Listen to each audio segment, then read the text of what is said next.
कहेले बेटी पढ़े दूर जईबू, आजकल पढ़ान लागे घर कब अईबू।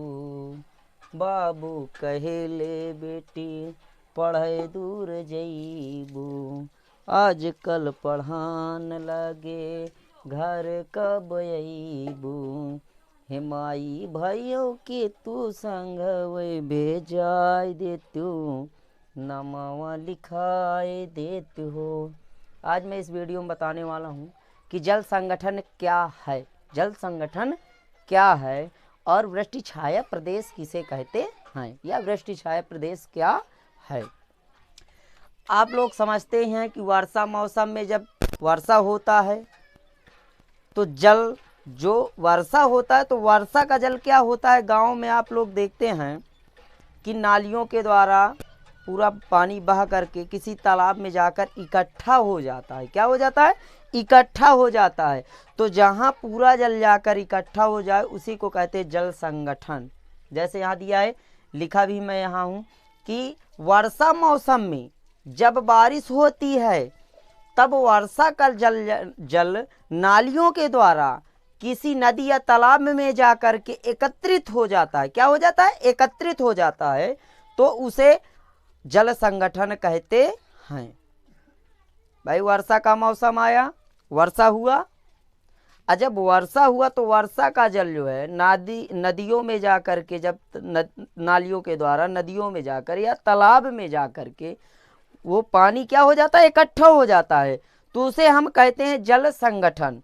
फिर दूसरा दिया है कि वृष्टि छाया प्रदेश क्या है। वृष्टि छाया प्रदेश क्या है? तो वृष्टि छाया प्रदेश क्या है पहले समझेंगे। यहाँ मैंने लिखा भी है उत्तर कि जब मौसमी हवाओं के साथ वर्षा होती है, जब मौसमी हवाओं के साथ वर्षा होती है तब पहाड़ों के एक भाग पर वर्षा की बूंदें जाकर टकराती हैं और तथा दूसरे तरफ कुछ स्थान तक वर्षा की बूंदें नहीं पड़ती हैं, तो उस छाया स्थान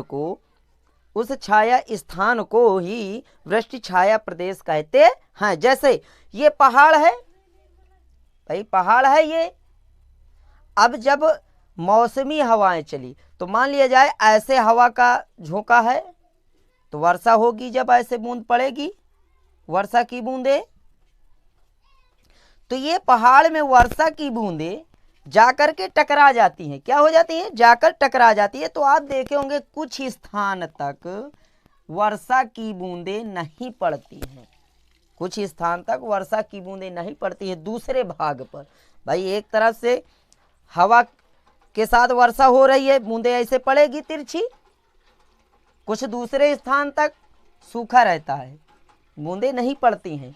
तो जहां तक ये दूसरे तरफ वाले भाग में अगर बूंदें ना पड़े तो उसी छाया रहती है, तो उसी छाया को वृष्टि छाया प्रदेश कहते हैं। या तो आप ऐसे भी समझ लीजिए, हम कहते जैसे ऐसे ही पहाड़ मान लीजिए और अगर सूर्य इधर सुबह निकल रहा है तो ऐसे तिरछा किरण पड़ रही है, ठीक है, मान लिया जाए ये सूरज निकल रहा है, आप ऐसे भी समझ सकते हैं, और इसकी रोशनी तिर्यक मतलब तिरछा से पहाड़ में पड़ रहा है तो कुछ ही स्थान तक छाया रहती है, तो उसे भी वृष्टि छाया प्रदेश कहते हैं। ऐसे भी समझ सकते हैं। तो वो अगर इसी में नहीं समझ में आया, इसमें भी नहीं समझ में आया, एक एग्जाम्पल मैं बता दे रहा हूं आपको। अगर तिर्यक मान लिया जाए सूर्य निकल रहा है, आपका घर है ये, अगर तिर्यक निकल रहा है सूर्य, तो ये सूर्य निकल रहा है तो इसकी किरण मान लिया जाए ये घर है आपका गोला सा, ध्यान देना, ठीक है। अब जो है ये तिर्यक जब सूर्य की किरण पड़ेगी तो कुछ स्थान पर दूसरे तरफ छाया रहता है कि नहीं रहता है?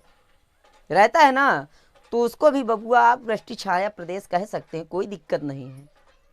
अगर आपको अच्छा लगे वीडियो तो लाइक और सब्सक्राइब जरूर कर लेना।